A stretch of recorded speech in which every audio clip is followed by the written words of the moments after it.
లక్ష్మణుడు శత్రుఘ్నుడు ఇద్దరూ కూడా సుమిత్రకి జన్మించినటువంటి కవలలు. అయితే లక్ష్మణుడిది 1/4 వంతు విష్ణువంశ, శత్రుఘ్నుడిది 1/8 వంతు విష్ణువంశ. వాళ్ళ మధ్య చాలా వరకు కవలలు కనుక పోలికలు, వాళ్ళ యొక్క స్వభావంలో ప్రవర్తనలో పోలికలు కనిపిస్తున్నా కొన్ని చోట్ల భేదాలు కూడా కనిపిస్తూ ఉంటాయి.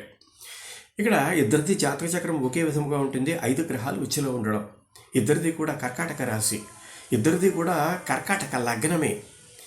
ఈ ఇద్దరిది కూడా దశమి తిథి ఆశ్లేష నక్షత్రం. వీళ్ళ ప్రవర్తన ప్రవృత్తి ఏ విధంగా ఉంటాయి.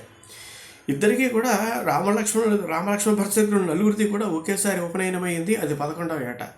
ఒకేసారి వివాహమైంది, అది 17వ ఏట. వివాహమైన అనంతరం రామలక్ష్మణులిద్దరూ అయోధ్యలో ఉన్నారు. భరత శత్రుఘ్నులిద్దరూ కేకేయ రాజు ఇంట్లో, భరతుడి యొక్క తాత ఇంట్లో ఉన్నారు. పితృవర్ణం అనేటువంటిది ఇద్దరికి సమానం గుర్తు, లక్ష్మణుడికి శత్రుఘ్నుడికి, అది సహజమేది. అయితే మరణించేటటువంటి సమయానికి లక్ష్మణుడు రాముడితో పాటుగా అరణ్యాల్లో ఉన్నాడు, శత్రుఘ్నుడు భరతుడితో పాటుగా అంతఃపురంలో ఉన్నాడు. ఇది వాళ్ళ మధ్య ఉండేటటువంటి భేదం. తర్వాత ఇంకా సేవ. ఈ లక్ష్మణుడు రాముణ్ణి సేవించి జీవించినటువంటి వాడు, శత్రుఘ్నుడు భరతుడిని సేవించి జీవించినటువంటి వాడు. ఇది అంశ యొక్క ప్రభావం కావచ్చు, లేక భ్రాతృభక్తి కావచ్చు, సోదర ప్రేమ కావచ్చు, ఏ విధమైనప్పటికీ. ఆ తర్వాత ఉద్రేక స్వభావం. లక్ష్మణుడిది శత్రుఘ్నుడిది కూడా ఉద్రేకమైనటువంటి స్వభావం.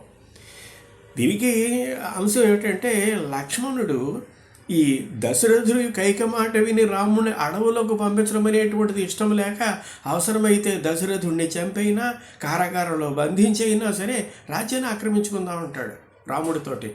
ఇది తండ్రి మీద ఉండేటువంటి ప్రేమ కంటే సోదరుడి మీద ఉండేటటువంటి ప్రేమ, అభిమానం, భక్తి ఎక్కువ లక్ష్మణుడికి రాముడి మీద ఉండేటటువంటి. సరిగ్గా ఇదే లక్షణం శత్రుఘ్నుడికి కూడా ఉంది. ఈ దశరథుడి యొక్క మరణ వార్త తెలిసి భరతుడు శత్రుఘ్నుడు అంతఃపురంలోకి వచ్చిన తర్వాత కైకేయికి ఈ రకమైనటువంటి దురాలోచన కలిగించినటువంటిది మందరని తెలిసి ఆమెను ఈడ్చుకొచ్చి చంపడానికి సిద్ధపడతాడు శత్రుఘ్నుడు.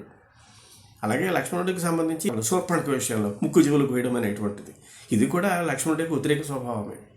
అయితే వీళ్ళ మధ్య ఉండేటువంటి భేదం ఏమిటి అంటే, లక్ష్మణుడు 1/4 వంతు అంశ కలిగినటువంటి వాడు కనుక రాముడి యొక్క ప్రతి చర్యలోనూ లక్ష్మణుడి యొక్క అనుసరణ కనిపిస్తుంది.